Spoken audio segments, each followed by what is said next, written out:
Hi everyone, this is John from DroidDog.com, and I'm posting this video today to answer some of your questions about the Sprint Hero. A lot of you have been sending me requests for in-depth camera and browser reviews, probably because I didn't cover those when I had the GSM version of the phone. I'll make a dedicated video to those things, but I don't want to rehash anything that Noah or I have covered either here or over at PhoneDog. I know you have some specific questions about the odds and ends of Hero, and now is the time to ask them. I'll have this particular device until October 14th or 15th, and after that I really don't know when or if I'll have another one in my hands. So if there's something you'd like to know, reply me on Twitter using PhoneDog_John, or send me a text message at 503-MOB-BARK. That's 503-662-2275. That number is for SMS only. No one's going to be answering it or listening to voicemails. I'll do my best to get to all of your questions in videos, but the ones I miss will either be addressed in a blog post or answered directly on Twitter. Alright, so let's get to it, starting with the boot time from the moment it's turned on until you have a usable home screen. And you saw me turn it on there. It just now got onto Sprint's network. And there's really no visual indicator that it's completely ready. Of course, you got to wait for the signal to be achieved and your Wi-Fi to be connected if you have that set up. That was my calendar notification popping up there. So that's usually when I'll give it a shot to see if it's ready. But you can see it's still loading my Remember the Milk items, which is that widget right there, and it's loading my Pure Calendar widget. Okay, so it got that. Still working on that there. I'll take care of the lighting here for the next question. So I've basically got a usable phone at this point. I'm sure I could make a phone call or start a text message. So I'm going to put some text right here indicating how many seconds it took from the time I hit the on button until we had a usable home screen. Alright, so the next question is, what is the SMS and MMS delay like on the Hero? Well, as you can see here, I've got my Sprint Hero next to my T-Mobile G1.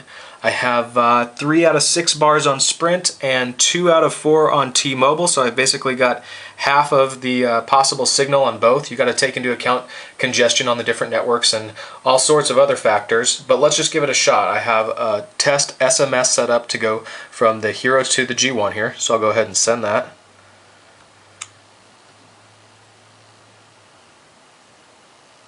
And I'm not going to do any editing here, we'll just see real time how long it takes. I see the notification light, and there it is. So now I'm going to respond to that. I don't know if anybody's going to be upset that I'm revealing the demo account number there or not.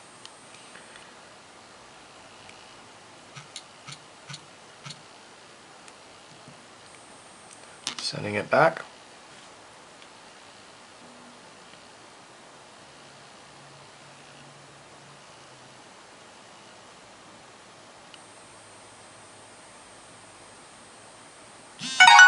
And there you go. So clearly there's not much of a delay at all.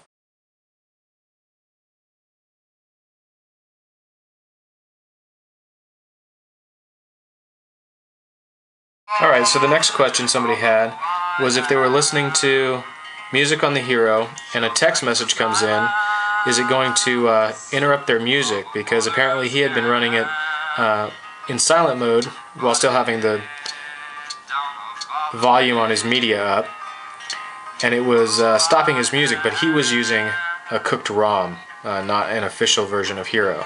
So let's see what happens when I send a text message and the Hero is playing music.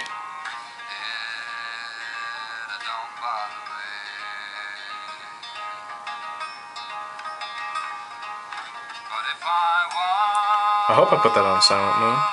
Actually, I might not have. But let's see what happens here. Okay, even when it's not on silent mode, actually, it does not interrupt the music. So that's just a quirk in the cooked ROM that you're using there. Alright. The next request was for a little bit of information on the auto brightness feature. And to be honest with you, I found it a little annoying and turned it off. But if you go into the settings and then sound and display,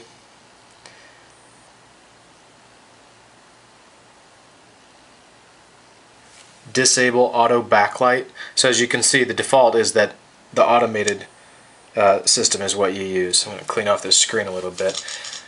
Super easy to clean the screen. That's really nice, the oleophobic screen. So now I've got the auto backlight on. It says auto backlight enabled. And it works okay within the house, but when I got out in the sunlight, this thing drove me crazy.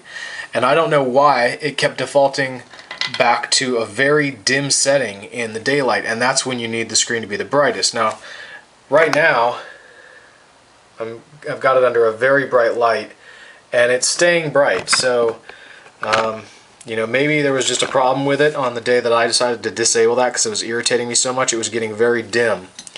I'll turn off the light here, and you'll see it's basically staying the same.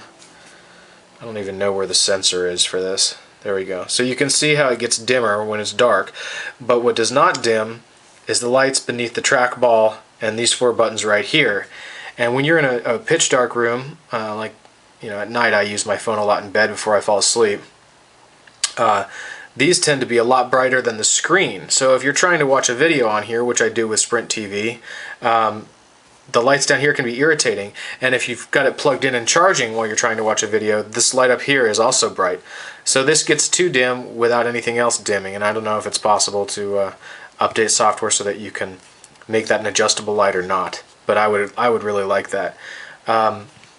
Overall, I found the auto brightness irritating.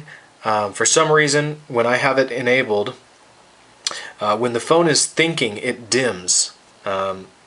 It's also the way my Ubuntu desktop works, is when it's processing and it can't come back at you with some new information, it just dims to let you know that it's working, sort of like the hourglass on Windows.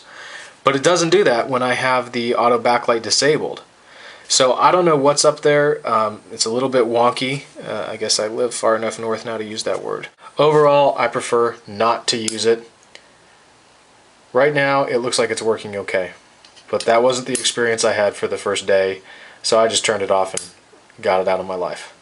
Okay, next question, market copy protection issue. This is a problem. I've read in various places, though, that it will not be an issue on the Hero that ships on October 11th. But let's see, what's a good program? I know what to show you.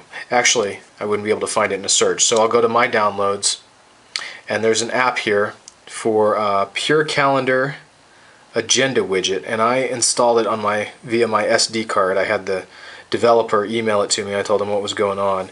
But let's just see if, okay, I can even download it. Watch what happens here when I try to install it. It's going to give like a default feedback message. Anyway, there it says authorizing credit card, which is not doing. Okay, so while that's authorizing, oh, now it says downloading.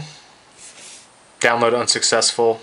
Show you the notification there. Download unsuccessful because it's a copy protected app. And I'll show you on my G1.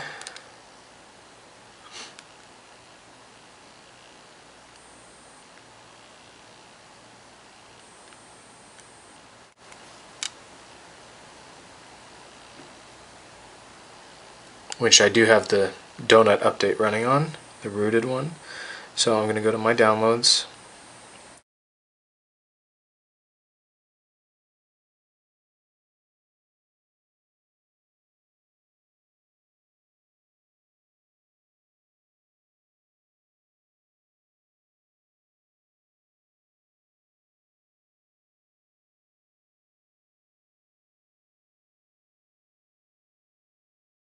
Alright, that's all the time we have for now. Don't worry if I didn't get to your question. I've actually already filmed the answers to a few of them. They just don't fit within the 10-minute time limit.